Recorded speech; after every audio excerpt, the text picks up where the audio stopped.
Good morning student. आशा करते हैं पिछला वर्क हमने जो तुम लोग को दिया था वो आप लोग ने कंप्लीट कर लिया होगा। आज हम लोग खंड 2 का पहला चैप्टर जल के स्रोत पढ़ेंगे कि जल के स्रोत क्या है, जल का उपयोग क्या है, जल कैसे शुद्ध किया जाए, इसके बारे में हम पढ़ेंगे। देखो बेटा, कहते हैं जल ही जीवन है कि नहीं। जल हर प्राणी, पशु पक्षी, पेड़ पौधों के लिए आवश्यक होता है। जल के बिना किसी का भी जीवन संभव नहीं है। जल के बिना हम 2-3 दिन से ज़्यादा जीवित भी नहीं रह सकते हैं।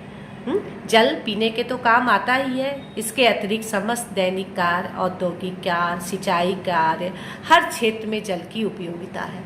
जल हमारे जीवन के लिए बहुत ही आवश्यक है। जल के बिना हम अपने जीवन के बारे में सोच भी नहीं सकते हैं। अब देखो, जल का संगठन क्या है, जल का क्या संगठन है। तो देखो, जल हाइड्रोजन और ऑक्सीजन का एक यौगिक है।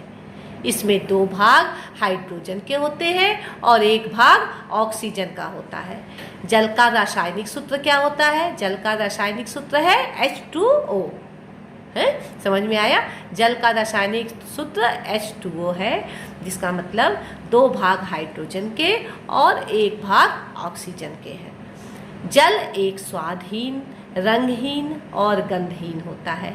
इसमें अशुद्धि के रूप में अनेक पदार्थ जैसे कैल्शियम, सोडियम, मैग्नीशियम, कार्बोनेट एवं सल्फेट के लवण जो है वह घुले होते हैं।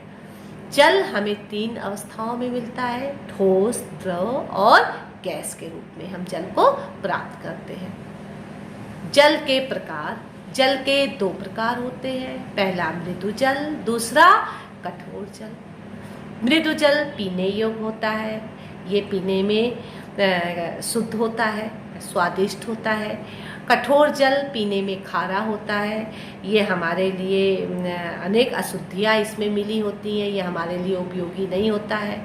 इससे खाना बनाना, कपड़ा धोना, ये कोई भी कार्य हम नहीं कर सकते हैं।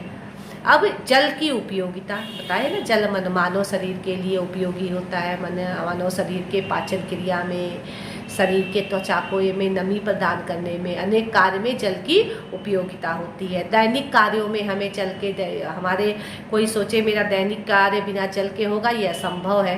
हर कार्य के लिए हमें जल की आवश्यकता होती है। कपड़ा धोना, बर्तन धोना, खाना बनाना, हर चीज़ों के में जल का उपयोग होता है। औद्योगिक क्षेत्र में जल का बहुत बड़ा उपयोग होता है। सिंचाई के क्षेत्र में, सिंचाई जल के बिना सोची भी नहीं जा सकती है। सिंचाई के क्षेत्र में जल का बहुत अधिक उपयोग होता है।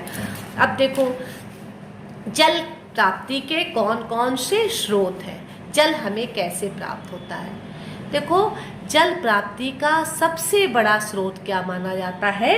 समुद्र माना जाता है।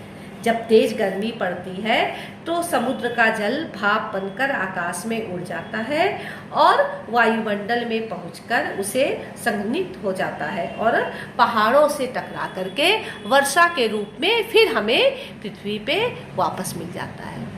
कुछ जल ऐसे होते हैं जो भूमि पे, धरातल पे फैल जाते हैं, और कुछ जल ऐसे होते हैं जो पृथ्वी के अंदर ही अंदर पृथ्वी क्या करती है, उनको सोख लेती है, वो पृथ्वी के अंदर चले जाते हैं, जिसे भूमिगत जल कहते हैं। जो जल पृथ्वी के ऊपर रहते हैं उसे धरातीय जल कहा जाता है, और जो पृथ्वी के अंदर चले जाते हैं वो भूमिगत जल कहा जाता है।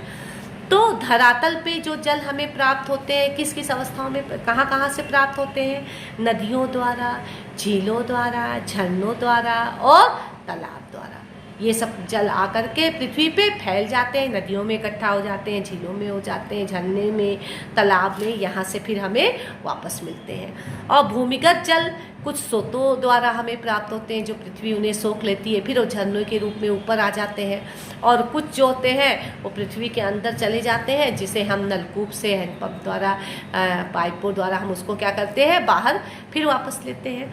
तो इस तरह से जल के मुख्य स्रोत समुद्र है, उसके पश्चात वह वर्षा के रूप में परिवर्तित होता है, फिर वह पृथ्वी पे वापस धरातलीय रूप में पृथ्वी पे आके तमाम जगहों पे फैल जाता है। कुछ जल पृथ्वी सोख लेती है, जो पृथ्वी के अंदर से हमें प्राप्त होते हैं। अब जल दूषित होने के कारण जल दूषित होने के कारण जल कैसे अशुद्ध होता है, जल दूषित होने के कौन कौन से कारण हैं। तो जल देखो बेटा कई कारणों से दूषित होता है। पहला है कि जल घुलनशील पदार्थों द्वारा, कुछ ऐसे पदार्थ सड़े गले पदार्थ होते हैं, लवण इत्यादि होते हैं जो जल में जो है वह क्या करते हैं, मिल जाते हैं और जल को अशुद्ध करते हैं। कुछ अघुलनशील पदार्थ होते हैं जैसे धूल के कण, लकड़ी का बुरादा, कोयले के कण जो जल में घुलते नहीं है लेकिन जल में पड़ करके हमारे जल को प्रदूषित करते हैं। कुछ होते हैं रोग के, कुछ ऐसे कीटाणु होते हैं जो जल में, जिन्हें हम आंखों से देख तो नहीं सकते हैं, उनको अगर हम किसी क्या करता है उसको देखना मतलब कि आंखों से तो वो नहीं हम देख सकते हैं, लेकिन वो क्या करते हैं हमारे जलों में अपने अंडे दे करके उसमें मिल करके और हमारे जल को प्रदूषित कर देते हैं। कुछ भूमिगत खनिज पदार्थ होते हैं जैसे magnesium, calcium, carbonate, sulphate, chloride, ये सब जो है भूमि के जो खनिज पदार्थ हैं ये जल में मिल करके हमारे जल को प्रदूषित कर देते हैं। कुछ ऐसे लोक व्यवहार हैं जो हमारे जलों को अशुद्ध कर देते हैं, जैसे हम नदियों में कपड़े धो देते हैं, नदियों में शौच जाना, नदियों में मूर्ति विसर्जन करना, ये सब चीज़ें भी जो है हमारे जल को प्रदूषित कर देती है। समझ में आया? तो जल को प्रदूषित करने के क्या कारण है और जल को प्रदूषित होने से कैसे बचाया जाए, तो ये काम हम नहीं करेंगे तो जल प्रदूषित नहीं होगा। ठीक है, इस तरह से इसको करके बदल के लिख लेंगे। जल शुद्ध करने की विधियाँ, जल को कैसे शुद्ध किया जाए, तो देखो जल शुद्धिकरण की 3 विधियाँ हैं। पहला भौतिक विधि, दूसरा यांत्रिक विधि, तीसरा रासायनिक विधि। अब हम देखेंगे भौतिक विधि के अंतर्गत क्या क्या आएगा। तो भौतिक विधि के अंतर्गत जो है पहला जल को उबालकर, क्या होता है, जल को उबालकर, जल को क्या करते हैं हम उबाल लेते हैं। उबालने से क्या होता है उसके अंदर के जो जीवाणु होते हैं वो मर जाते हैं और गंदगी जो है वो गैस बन के उड़ जाती है। बाद में उस जल को हम छान करके शुद्ध बना के उसका उपयोग कर सकते हैं।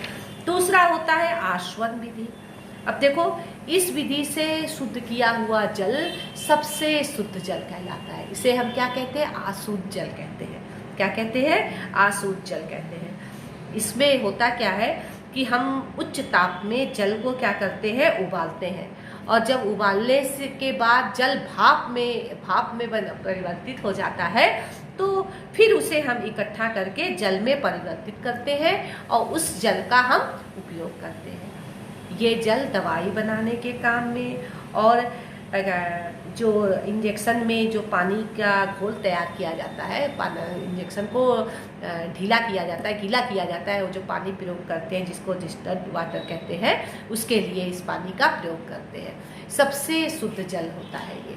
अक्सर ये अति लोगों क्वेश्चन में पूछता है कि सबसे शुद्ध जल कौन सा होता है, तो तुमको क्या लिखना रहेगा, सबसे शुद्ध जल आशुद्ध जल होता है जिसे आसवन विधि द्वारा शुद्ध किया जाता है। इसका उपयोग हम दवाई बनाने, इंजेक्शन के डिस्टल्ट वाटर के रूप में इसका प्रयोग करते हैं। समझ में आ गया होगा। फिर होता है अल्ट्रावायलेट किरणों द्वारा। भौतिक विधि में एक और आता है अल्ट्रावायलेट किरणों द्वारा। ये तेज क्या आता है, सूरज की रोशनी जब तेज पड़ती है तो हम जल को क्या करते हैं कि किसी बर्तन में, बड़े बर्तन में सूरज की किरणों के उस पर रख देते हैं। तो सूरज की किरणें जब तेज पड़ती हैं तो उसके अंदर के सारे कीटाणु को क्या करती हैं, नष्ट कर देती हैं। इस तरह से भी जल शुद्ध हो जाता है। तो भौतिक विधि की 3 विधियां हम तुमको बताए हैं, जल को उबालकर, आसवन विधि द्वारा, अल्ट्रावायलेट किरणों द्वारा। समझ में आ गया। तो जल शुद्धिकरण की 3 विधियां हैं। पहला हमने पढ़ा भौतिक विधि। भौतिक विधि के अंतर्गत क्या क्या आया, जल को उबालकर, आसवन विधि द्वारा, अल्ट्रावायलेट किरणों द्वारा। समझ में आया। दूसरा होता है यांत्रिक विधि।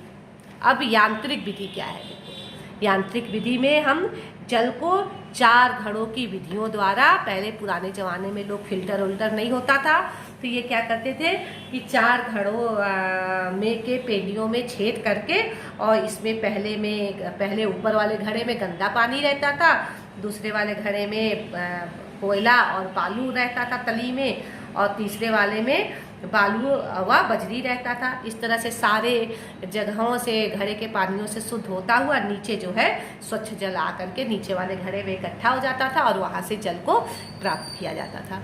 तो ये पुराने ज़माने में जब फिल्टर एक्वागार्ड की सुविधा नहीं थी तो लोग इसका उपयोग करते थे। अब ये बहुत कम, रेयर कहीं देखने को मिलता है।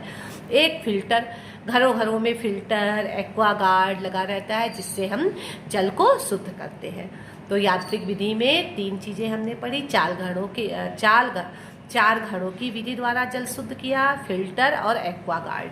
अब होता है रासायनिक विधि। कुछ ऐसे रासायनिक पदार्थ होते हैं जिससे हम जल को शुद्ध करते हैं, जैसे क्लोरीन की गोली है, फिटकिरी है, पोटेशियम परमैंगनेट है और तूतिया है। ये सब चीज़ों को क्या करते हैं, हम जल में डाल करके जल को शुद्ध करते हैं। ठीक है, अक्सर एग्जाम में पूछता है जल शुद्धिकरण की कौन कौन सी विधियां हैं। तो जल शुद्धिकरण की 3 विधियां हैं, भौतिक विधि, यांत्रिक विधि और रासायनिक विधि। भौतिक विधि में क्या आया, आसवन विधि और क्या कहलाता आसवन विधि, जल को उबाल कर अल्ट्रावायलेट किरणों द्वारा। यांत्रिक विधि में फिल्टर है, आरओ है, 4 घड़ौची विधि द्वारा इसको बोला जाता है, उसके द्वारा जल को शुद्ध करना। रासायनिक विधि में अनेक चीज़ें हैं, तूतियाँ हैं, क्लोरीन है, फिटकिरी है, पोटेशियम परमैंगनेट है, ये सब चीज़ों द्वारा हम जल को शुद्ध करते हैं। तो देखो बेटा, इस चैप्टर में अक्सर यही पूछता है, जल का संगठन बताइए, जल की उपयोगिता बताइए, शुद्ध जल अशुद्ध जल में क्या अंतर है ये बताइए, जल के कौन कौन से स्रोत हैं ये बताइए, शुद्ध जल को शुद्ध करने की कौन कौन सी विधियां हैं, जल कैसे दूषित होता है, जल को दूषित होने से कैसे बचाया जाए, ये सारे इस चैप्टर में आपके क्वेश्चन पूछते हैं। ये सारे हमने ये छोटे से नोट्स बना के इसको इससे आपको पढ़ा दिया है। और जब स्कूल में जब आएंगे तो एक बार अपने चैप्टर की रीडिंग भी लगा लेंगे। देखो बेटा, तुम लोग अभी बार बार कहती हो मेरे पास बुक नहीं है, अब आप लोग बुक खरीद लीजिए। मुझे डबल मेहनत करनी पड़ती है, पहले सारे नोट्स लिखने पड़ते हैं, फिर इसी नोट्स में सारे आपके आंसर